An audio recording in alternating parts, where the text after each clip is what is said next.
Aí a gente começa a entender o seguinte: o capítulo é das manifestações visuais, não é só sobre evidência. Há manifestações visuais que não são espíritos.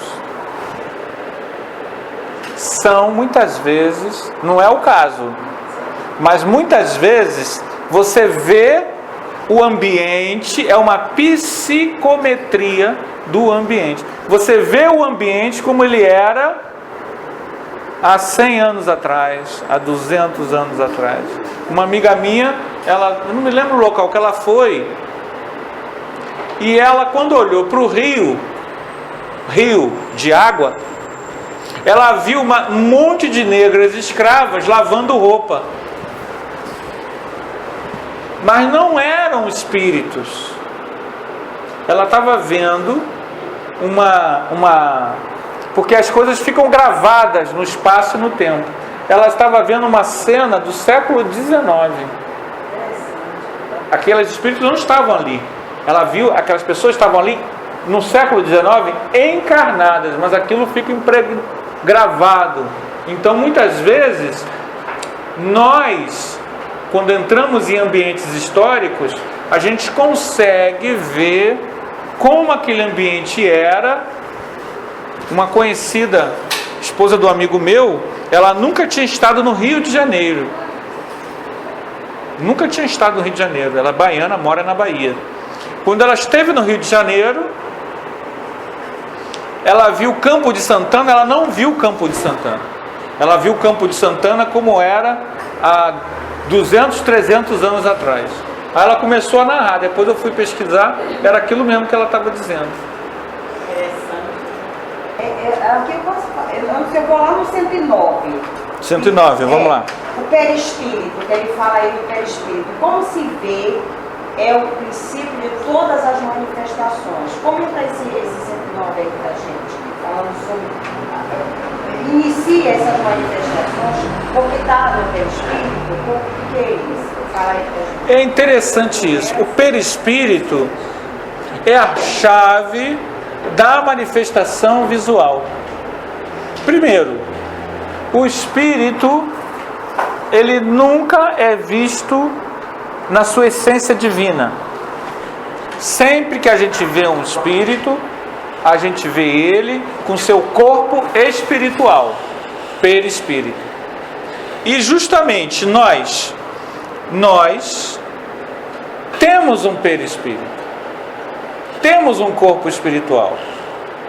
E justamente essa faculdade de ver o espírito é proporcionada por essa analogia, por essa sintonia. Nós temos um perispírito, e quando a gente começa a entrar num transe em que a gente é mais perispírito do que corpo físico, a gente consegue adentrar as portas do mundo espiritual e começa a ver as pessoas e os fenômenos espirituais. Então, na realidade, ele é o causador, vamos dizer, nos ajuda a ter essa visão. Ele é, porque ele existe, porque nós temos facilita o acesso ao mundo espiritual. Sempre que a gente entra num contato com o mundo espiritual, seja através da vidência, seja através da audição, do cheiro, do desdobramento, qualquer interação, contato que a gente tenha com as coisas espirituais, é uma expansão do nosso perispírito. A dupla vista, que permite que a gente veja o mundo espiritual ou veja a distância, é o nosso perispírito se expandindo. Essa expansão perispiritual permite então que nós assumamos esses dons que são nossos. Mesmo, por exemplo, eu não tenho vidência, mas nós temos isso em estado latente. Em alguns está mais desenvolvido do que em outros. Mas todos, em sua essência, têm. Tanto é assim que é comum, quando a pessoa está num estado enfermo, de enfermidade, que ela tenha uma melhor visão. Ou quando ela está para desencarnar. Ou quando ela está entre dormir e acordar. Por quê? Porque os laços estão afrouxados. E você se manifesta como perispírito. É quando a gente entra numa espécie de transe. Daí que muitas vezes a pessoa está fazendo yoga na academia. Ou está fazendo um relaxamento na igreja. Aquilo já permite que a pessoa comece a ver coisas. Porque ela já está assumindo, o físico está se acalmando e ela está mais... Estão entendendo? Ela é mais o perispírito dela. Aí ele diz assim...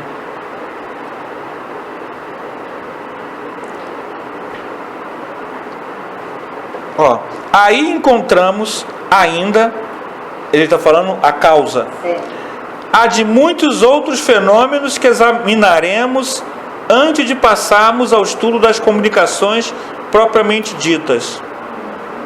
Tanto melhor as compreenderemos, quanto mais conhecedores nos acharmos das causas primárias.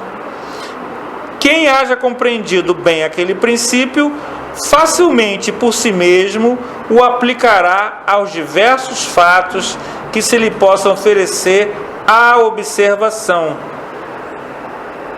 Então, entender a expansão do perispírito permite que a gente comece a entender todos os fenômenos mediúnicos e anímicos. A dificuldade nossa é porque nós ainda vivemos uma vida muito trancada, muito terra-terra. Muitas das vezes, quando a gente consegue ter essa dupla vista, às vezes é um flash só que eles flash só. Por exemplo, eles dizem, puxa, eu tive uma visão que vai acontecer alguma coisa com alguém, né? As pessoas falam, né? E acontece. Aí ela, meu Deus, mas eu fui... Aí a pessoa se apavora e vê, meu Deus, eu vi isso acontecer, não é? Isso. Aí pronto, aí... Uma senhora lá da nossa casa, ela sempre teve premonição. Ela sempre teve uma visão do futuro que é assim. Ela sabe que em um mês ia morrer alguém. Quando aparecia aquela sinalética, aquele sinal, ela já sabia, prepara que vai vir alguém. E era sempre certo. Ela veio me perguntar por que quando ela começou a trabalhar com a mediunidade, aquilo sumiu. Eu disse para ela o seguinte: claro que a gente não tem todas as respostas, a gente dá um chute, né? Muita coisa é chute. Eu brinco com eles lá. Mestre Anderson vai responder. A gente não tem todas. A gente meio que especula às vezes, né? Falei para ela, provavelmente, a partir do momento que a pessoa coloca os seus dons para servir ao bem, a Jesus, ao próximo, um mentor espiritual toma conta dela. Mais próximo, toma conta das faculdades psíquicas, e ele começa a tirar tudo aquilo que não é necessário que pode criar até uma... Enquanto a pessoa está no estado cru, solta, aquilo fica meio... Muitas vezes a pessoa tem muito uma faculdade, mas quando ela vai trabalhar a mediunidade, aquilo some. Por quê? Porque agora o mentor, ele está canalizando. O Chico Xavier, ele era um médium assim. Como ele tinha uma expansão perispiritual tremenda, ele tinha todas as faculdades afloradas. E uma delas era a materialização. E pessoas que viram Calderaro, que aparece na obra de André Luiz, materializado e iluminado. Vocês imaginem o espírito aparecer iluminado. Apareceram vários espíritos. Por vez apareceu Emmanuel. Emmanuel materializado, com toga romana e tudo. Só que ele disse o seguinte: meus irmãos, eu não quero que o Chico se preste a este serviço. O trabalho do Chico é com os livros. E se desmaterializou.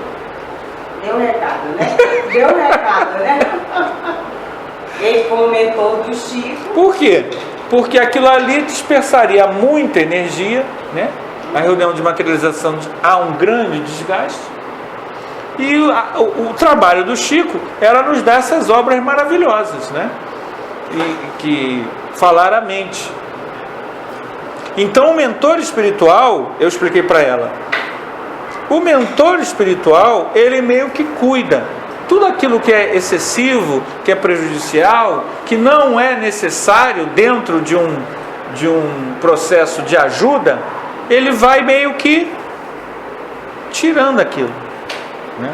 Então só por aí vocês veem que uma das coisas que muitas vezes é pouco entendida pela população, por nós espíritas também, mas mais para quem não é espírita, o fato de uma pessoa ter mediunidade não quer dizer que ela seja obrigada a trabalhar com a mediunidade. Ela não é obrigada. Mas vamos entender uma coisa: mediunidade não some. Mediunidade não desaparece porque a pessoa não quer trabalhar espiritualmente com ela. Qual é a diferença?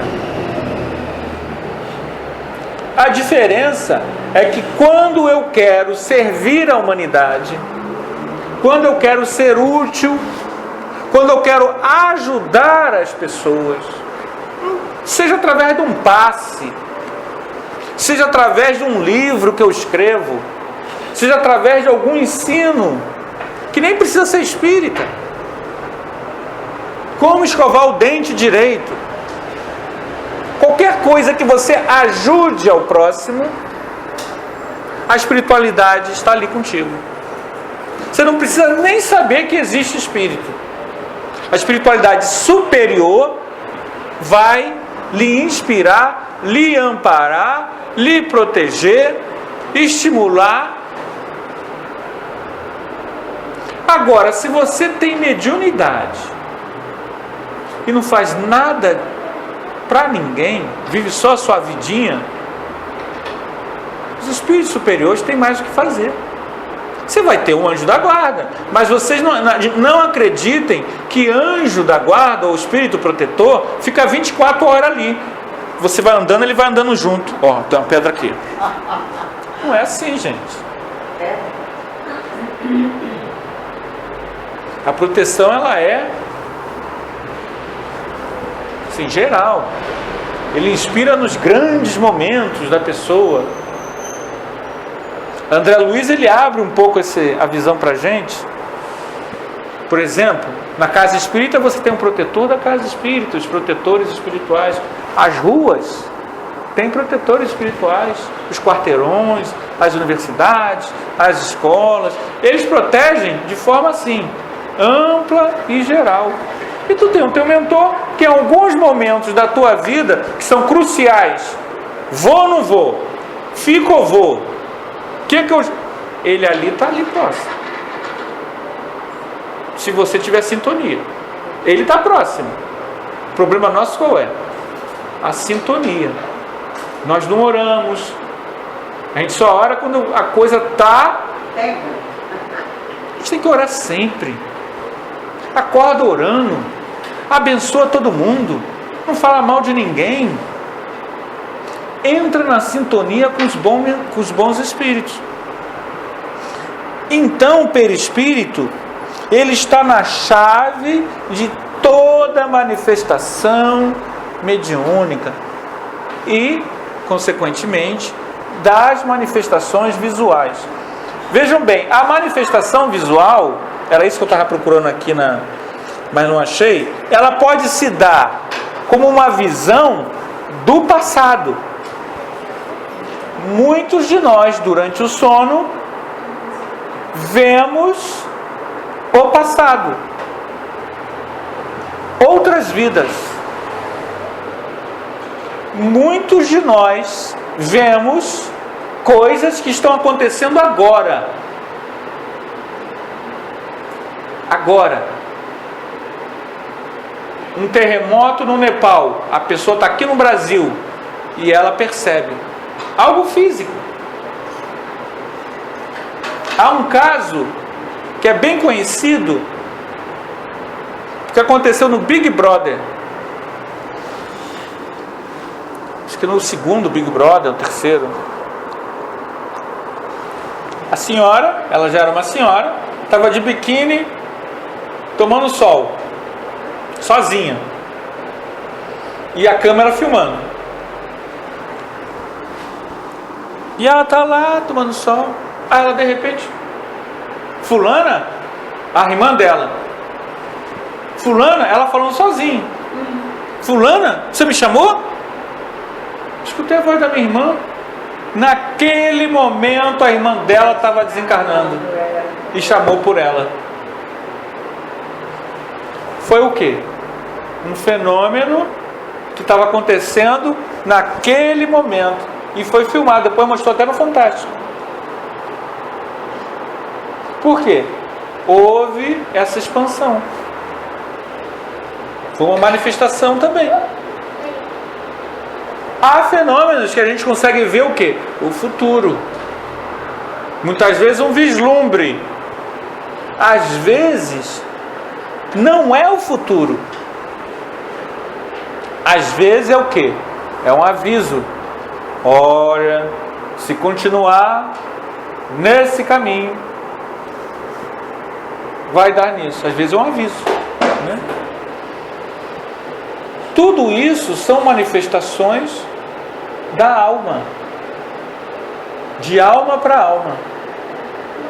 Interessante a gente entender o seguinte: quando eu me coloco para ajudar o outro, muitas coisas vão acontecendo que conspiram para que você faça bem esse trabalho.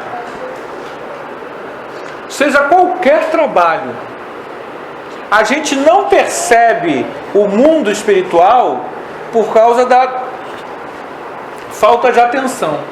Às vezes, temas de palestra, por exemplo, a palestra é X, você vai falar daqui a 3, 4 dias, aí você senta no ônibus, senta a pessoa na frente. Já aconteceu comigo. Eu não sou fofoqueiro não, gente, sou só curioso. E aí as pessoas começam a falar alto, né? E é um exemplo. Vocês estão entendendo? Às vezes acontece, você liga a televisão e é o exemplo que você precisa. Aquilo ali tem a ver com o tema. É o mundo espiritual. E isso eu não estou vendo nada. Imagina a pessoa que tem a evidência. Muita coisa que a pessoa, por exemplo, o médium, muitas vezes ele não está consciente disso, mas às vezes ele está em casa e sente coisas. Essas coisas elas irão eclodir na reunião mediúnica, porque ele já está envolvido num trabalho que ele nem sabe qual vai ser lá no dia da reunião. Aí se o médium no dia não vai, ele fica envolvido com aquelas energias. E tem que orar e dispersar. Tudo bem, mas por isso que é interessante a gente saber o seguinte: realmente a gente não vai ver tudo, mas mesmo assim essas manifestações visuais, elas quando acontecem, elas têm algum fim. Aqui na 106 aí, ele fala que outra propriedade do perispírito inerente à sua natureza etérea é a penetrabilidade. Comenta isso pra gente. Uma coisa interessante: os espíritos não têm limite. para entrar em qualquer lugar. A princípio, sempre que a gente lê Livro dos Espíritos, Livro dos Médiuns, a gente precisa entender o seguinte: ele fala um princípio geral. Aí a gente tem que ver os casos específicos. A primeira coisa que a pessoa pergunta é: então qualquer espírito pode me ver tomando banho? Não. Não é qualquer espírito que pode entrar na sua casa. Por quê? Porque os locais têm proteção. Então, a princípio, um espírito, ele pode atravessar qualquer parede. Mas ele não entra na casa espírita. Não é qualquer espírito que consegue adentrar o portão da casa espírita. Todo portão de casa espírita tem protetores ali. Geralmente eles são fortões. Ou são uns índios, ou são uns negão grandão, ou são uns caras tudo grandão, de 2, 3 metros de altura. Eles ficam tudo assim. Por que eles aparecem assim, tudo grandão? Para intimidar. Eles não são agressivos, mas eles têm que aparecer com a cara. Uma vez uma pessoa na casa espírita, o vidente chegou, tinha uma pantera de 4 metros. A pantera assim, bem no portão. A pantera negra.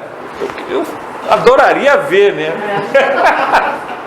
Para que essa pantera negra no portão da casa espírita? Para intimidar esses espíritos. Imagina uma pantera gigante. Quem é que vai querer entrar? Ninguém. Então, na casa espírita, nos portões, você vai ter protetores espirituais tomando conta. Não entra qualquer um. Entra aquele que a gente traz, que tem que entrar com a gente, que vai ser tratado, que a gente está trazendo. Esses entram. Aí eles chegam: ih, eu consegui entrar, eu consegui. Mal sabe ele que foi deixado entrar, né? Então, vejam bem, não adianta desdobrar e querer ver a vizinha tomando banho. Não vai conseguir. Por quê? Porque há uma proteção espiritual. Tem gente que tenta fazer isso. Vocês pensam que não? Que faz curso de desdobramento para poder ver. Só que aí o que acontece? A pessoa chega, ou ela encontra uma barreira, ou muitas vezes é um espírito. Não, meu irmão, não pode entrar. Não pode entrar. Tem uma amiga minha que ela viu em sonho. Depois ela foi confirmar com a pessoa. A pessoa confirmou. Ela é ligada à Umbanda. A pessoa fez exercício de desdobramento espírita e foi lá à casa dela, consciente. Quando ele chegou no portão, tinha uma entidade lá dessas, de chapéu, né? Aqui você não entra não. E ela, o mundo espiritual, que ela veio me fazer queixa. Olha só a responsabilidade. Olha a situação, gente. Ela, umbandista, veio me fazer queixa de um companheiro e ela disse que ele confirmou. Aí eu não falo assim, né? Eu falo numa palestra, num estudo. Gente, a moral de Jesus é servir. Se eu te fizer qualquer dom e utilizar para qualquer coisa assim infantil, eu já estou envolvido. E mal envolvido. É coisa muito séria. Não se brinca com os dons espirituais. Porque quando você usa o dom espiritual para qualquer coisa que não seja servir, isso pode te complicar por 10, 50, 1000 anos. Eu trabalho com desobsessão, tem casos que a gente fica assim, ó. Porque a pessoa, há 1000 anos atrás, quis usar da magia, leia-se entre aspas, mediunidade, para os seus fins. E está até hoje com problemas mentais, psiquiátricos, psicológicos, emocional. Por quê? Coisa de 1000 anos. Ela ainda está enrolada. Aí a gente acaba a reunião e tem que botar a barba de molho, porque é muito sério. Mediunidade é para servir, é para autoconhecimento. Então, voltando a esse caso, que tem a ver com manifestação visual. A pessoa chegou no portão da moça, E estava lá a entidade, que ela até sabe quem é, tem até o nome, de chapéu, todo de branco, gravata. Não, aqui você não entra não, rapaz. Não, quero ver, eu sou amigo da fulana. Isso ele desdobrado. Eu falei, você é desdobrado, tem que fazer coisa útil, pedir a Jesus para servir. Não entrou. E ela viu, deixaram ela ver, por evidência. Ela foi e confirmou. Ele deu um risinho assim sem graça e confirmou que ele tentou entrar sim, mas que não deixaram ele entrar. A gente, às vezes, eu fico assim de boca aberta, né? Porque a gente não sabe que as pessoas são capazes, né? O interessante é que está se estudando, né? E a colocação está sendo errada. Exato. Então, o espírito, a princípio, gente, ele pode entrar, ele não tem, o perispírito, ele não tem barreira. Mas as barreiras existem espirituais. Por exemplo, André Luiz narra, acho que é André Luiz que narra isso, agora eu não tenho certeza, que choveu na rua. No livro Os Mensageiros, choveu aquela tromba d'água. André Luiz é um espírito desencarnado, então ele narra o que ele vê. Aquele monte de espírito materializado, muito terra-terra, eles acham que vão pegar chuva. Então aquela tromba d'água, eles começam a correr para dentro das casas. Tem casa que eles batem e voltam. Que casas são essas? Casas que fazem, por exemplo, o culto do Evangelho no lar. Casas que não se tem o hábito de ficar falando palavrão. Casas que você tem uma certa harmonia, um certo equilíbrio, um certo respeito. A casa, a pessoa não precisa ser espírita, não. Mas se a casa tem uma certa harmonia, é um lar, aquilo cria uma barreira natural magnética. E se ainda faz o culto do Evangelho lá, melhor ainda. Isso é real, né? Por isso que ele está falando aqui da penetrabilidade. Então a gente não tem que se preocupar. Por exemplo, um casal, ele não é visto na sua intimidade. O quarto do casal, ele é protegido, mas o quarto de um motel não. É diferente. Não tem muita proteção. Pode até ter, por quê? Por que pode ter? Dependendo das pessoas. Se a pessoa tem uma proteção, a proteção dela é natural.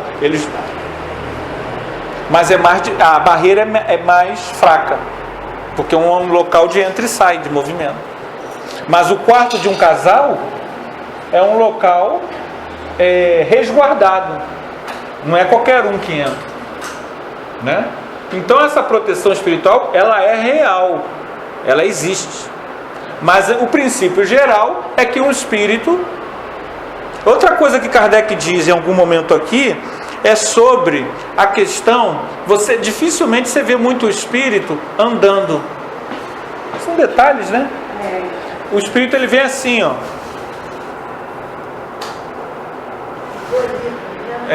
Ele vai... Ele dificilmente ele é deslizando. Se você vê espírito correndo, andando, é um indício. Eu não estou dizendo que é certo. É um indício que o espírito é inferior. Porque vejam bem, não é melhor ir assim, ó, do que você assim?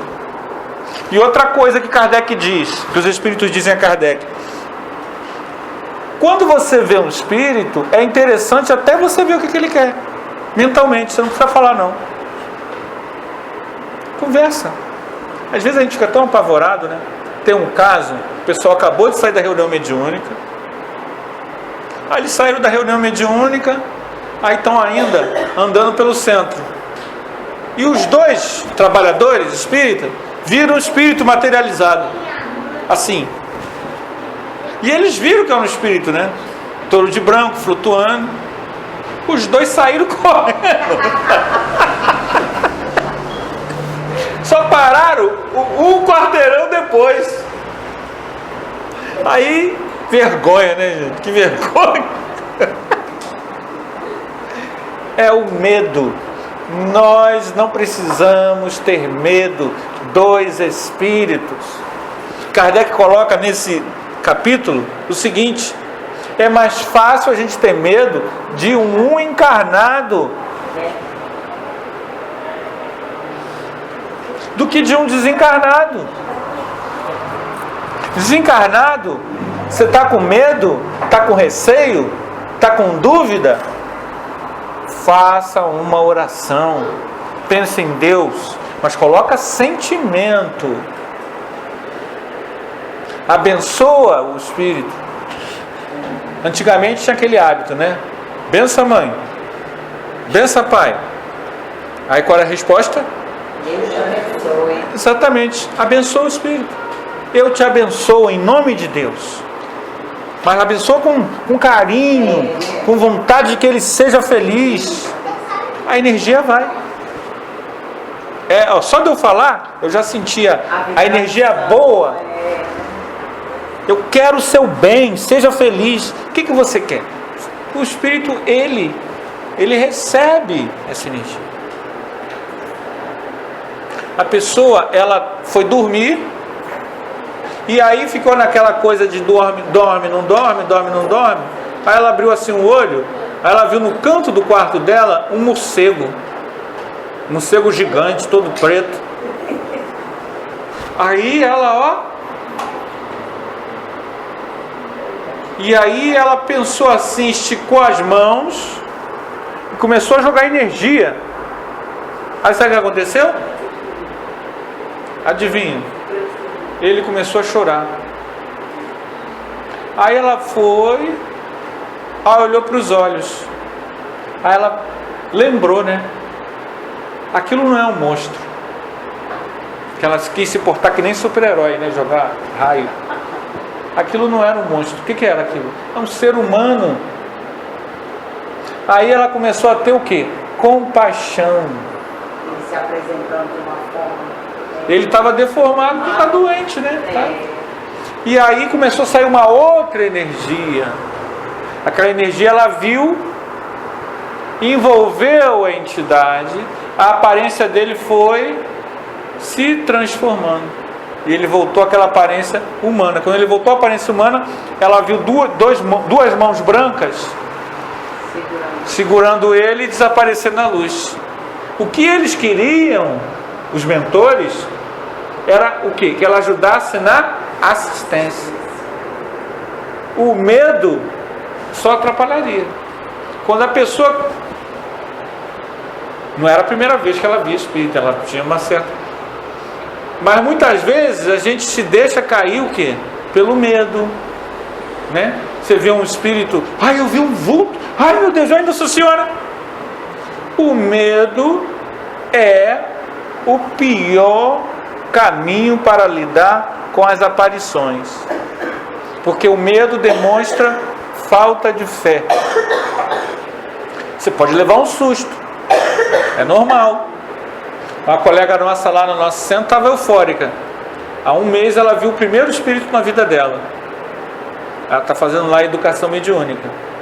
E ela viu lá no centro, no sábado à tarde, antes do nosso estudo que a gente tem lá. E ela olhou assim, viu o espírito sentado, perto de um local do bebedouro assim. Ela olhou e viu que era um espírito e ficou olhando. Aí o espírito olhou para ela, aí fez assim, mas daqui a pouco desapareceu. Aí ela estava fora, eu vi o espírito ali. Mas não sentiu medo, que já é um bom sinal. Verdade. Fala um pouquinho da teoria das alucinações. Aqui. 113, uma coisa que você possa nos trazer sobre a teoria da alucinação. 113 é porque fala aqui, prova os fatos que há aparições verdadeiras, né? Aí vem umas perguntas aí, né? Bem interessante que ele fala.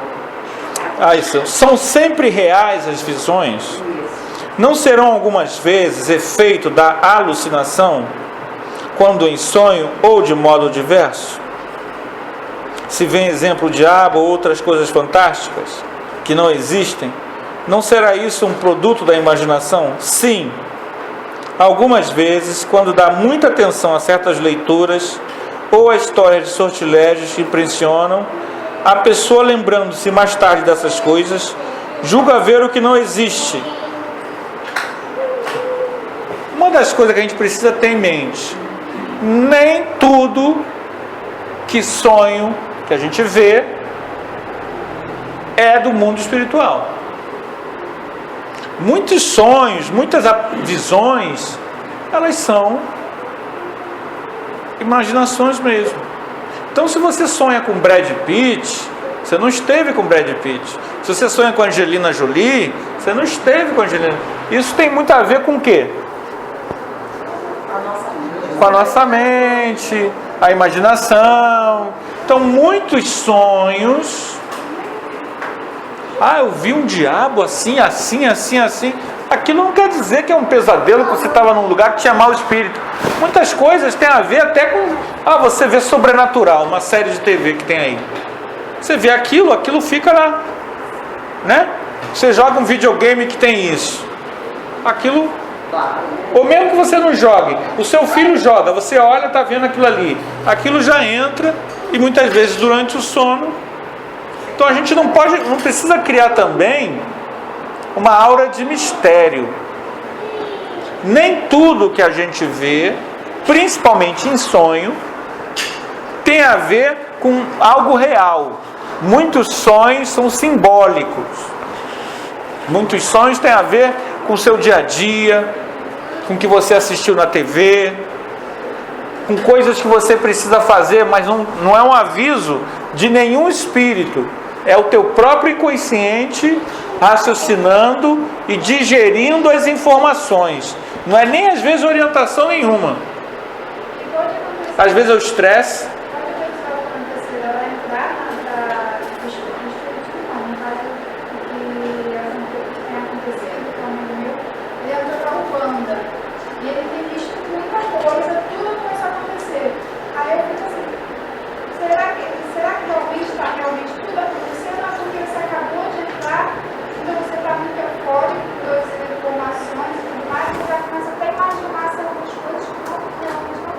Aí é que está o problema. Pode ser as duas coisas, só que a gente não tem como saber. O médium, ele não pode ser deslumbrado, senão ele vira até fanático. Ele começa a achar que tudo são os espíritos, tudo tem a ver com... E nem tudo é. Às vezes a pessoa fica tão deslumbrada que ela começa a deixar que a imaginação toma conta. Mas muitas vezes é a mediunidade da pessoa aflorando mesmo. Agora, como é que o médium vai discernir uma coisa da outra? Estudo. O médium tem que estudar. O médium tem que estudar. Esse livro é maravilhoso. Pessoa que quiser estudar a mediunidade, seja espírita, seja umbandista, Livro dos Médiuns, que vai dar uma boa orientação para a pessoa. Agora, quem está de fora é sempre mais difícil avaliar. Esse que é o problema. A mediunidade, ela é algo que, se eu tenho que me responsabilizar por ela, pelo estudo.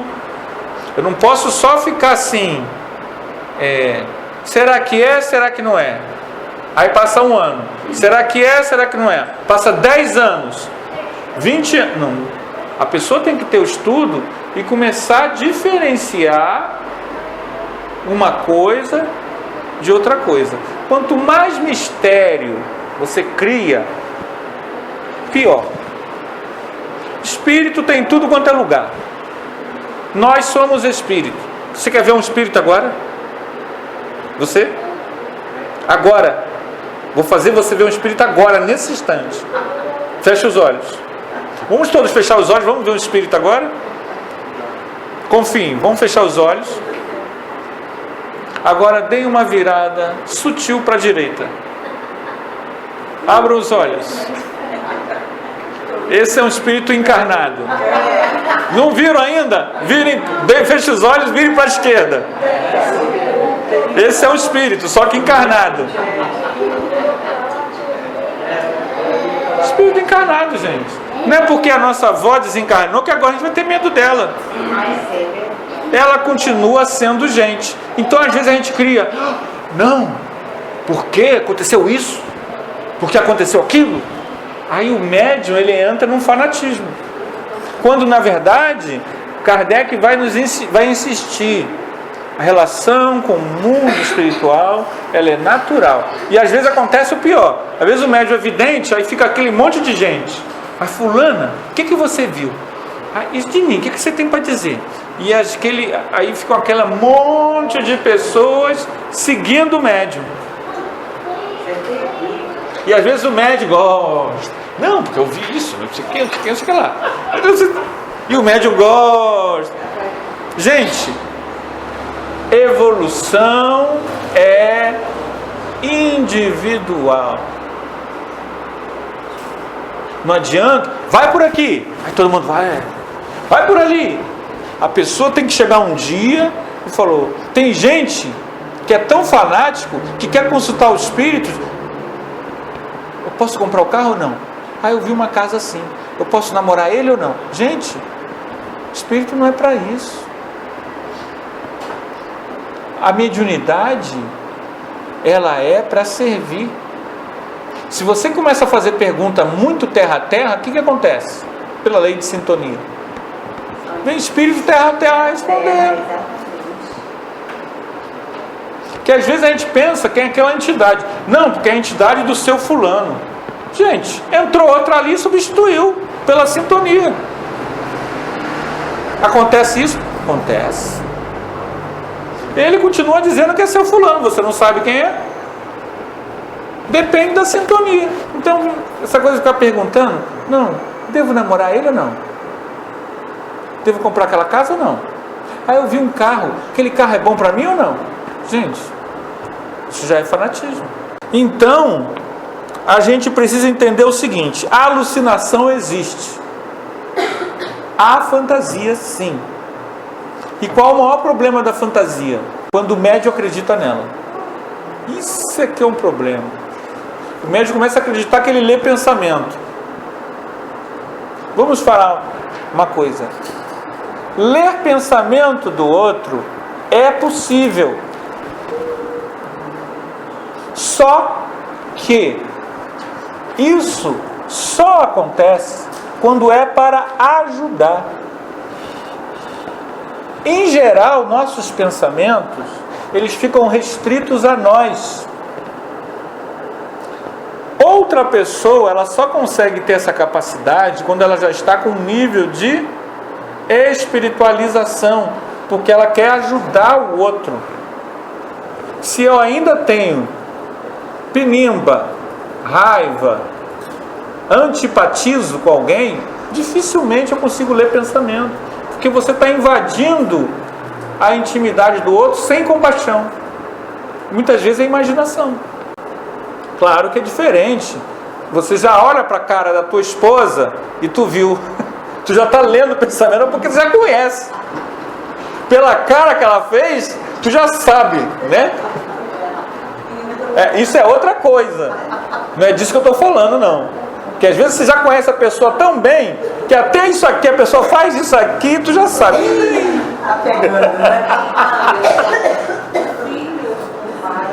Mesma coisa. Há uma telepatia.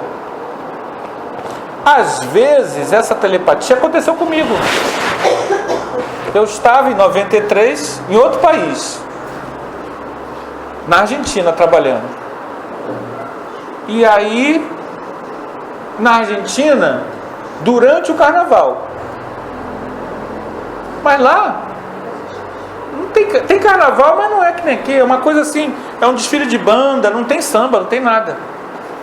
E os jornais, eles só chegam depois. Eu ia na banca, lá na Praça São Martim, comprar o jornal, em Buenos Aires. Mas chegava 2 dias depois, ou chegava em outro horário, agora eu não me lembro. Então tinha tido o desfile. Eu tinha até esquecido do desfile de escola de samba. Mas aí eu sonhei com minha mãe festejando. Nitidamente mesmo. O Salgueiro ganhou! O Salgueiro ganhou finalmente! Minha mãe festejando. A alegria do Salgueiro. Muita alegria.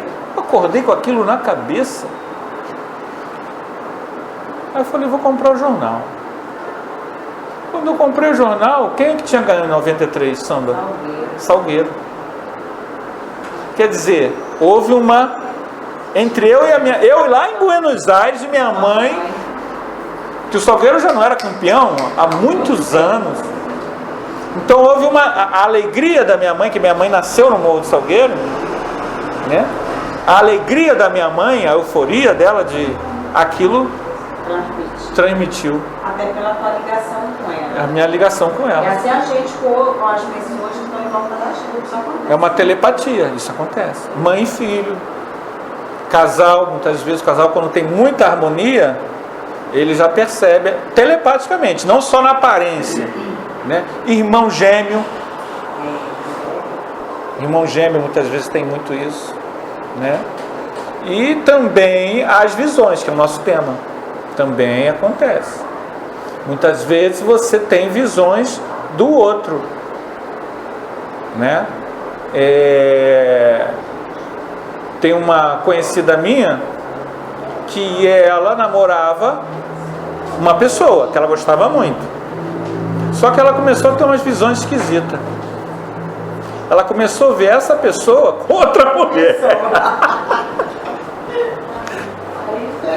E ela começou a teve a primeira, teve a segunda, teve a terceira. E ela, não, mas por que isso? Ela nem é ciumenta. Ela não é uma pessoa ciumenta.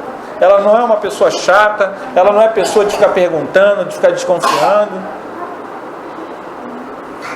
Até que confirmou. Ele realmente saía. Quando deixava ela, ele ia para farra, né? E ele dizia que não conseguia. Aí ela foi e desmanchou o namoro, né? Mas antes, ela já foi, ela viu, por causa da ligação, ela tinha um grande carinho por ele. Então, tem até hoje, eles são amigos, inclusive, né? Ela só sabe que ele não é uma pessoa para namorar, mas são amigos. Ela via. Então, essa ligação, ela pode acontecer, né? A gente é espírito, gente. A doutrina espírita vem trazer essa novidade para. Então, gente, essa coisa da vidência, ela é interessantíssima. Vale a pena a gente vir à casa espírita, estudar, aprender e, à medida do possível, essas coisas, o estudo aguça a nossa percepção. Quanto mais você estuda, mais fenômenos que você não percebia, não porque era proibido, mas porque você não tinha o devido conhecimento, eles começam a aparecer, sem fanatismo. Naturalmente eles começam a acontecer. Tá bom? Então, obrigado aí pelo convite de vocês, tá? Que Jesus nos ampare e nos estimule a cada vez mais estudar. Tá bom, gente? Bem, gente, vamos só encerrar na nossa prece final e agradecer esse companheiro que trouxe. Com certeza, né? Porque nosso estudo está sendo assim nós estamos sendo muito agraciados, né? Pela espiritualidade, e cada companheiro que vem nos trazer esses ensinamentos faz com que a gente até se esqueça da hora. Poxa, que é tão bom. E olha, a Thalita não perdeu nada, porque ela teve um probleminha de saúde com a sogra dela. Ela disse, poxa, perdi 2 aulas. E o Anderson veio e fez um fechamento completo, viu? Você não perdeu, você só ganhou. E aí, gente, a gente agradece a todos vocês. Lembre-se, sexta-feira tem palestra na casa. Amanhã tem palestra à tarde, às 4 horas. E na sexta também. E o tema, morte, começo ou fim, né? Quem tem dúvidas ainda, vem Vamos ouvir para que a gente, como o Anderson diz, aguçando a nossa percepção, a gente vai, aos poucos, vai vendo realmente, descortinando esse véu, né, que tapa nossas visões, que a gente consiga enxergar de uma outra maneira. Porque às vezes a pessoa diz, puxa, eu nunca tinha pensado dessa forma, né? E é por aí que é o caminho, né? O caminho da gente direcionar os nossos pensamentos para as coisas que a gente possa enxergar. E aí ele trouxe todo esse trabalho aí para nós, que bom, que beleza, né? A gente sabe que a gente... Eu que agradeço. Né? Então nós vamos agradecer principalmente aos mentores da Casa João Evangelista, a nosso querido Mestre Jesus, por nos permitir, na noite de hoje, estarmos aqui, falando em nome dele, conhecendo o seu Evangelho através desse mundo de espíritos que nos vem trazer ao nosso conhecimento aquilo que a gente realmente vive, que é no mundo dos espíritos. Mas, infelizmente, nós ainda estamos passando a temporada terrena. Mas com a ajuda desses verdadeiros, desses espíritos amigos,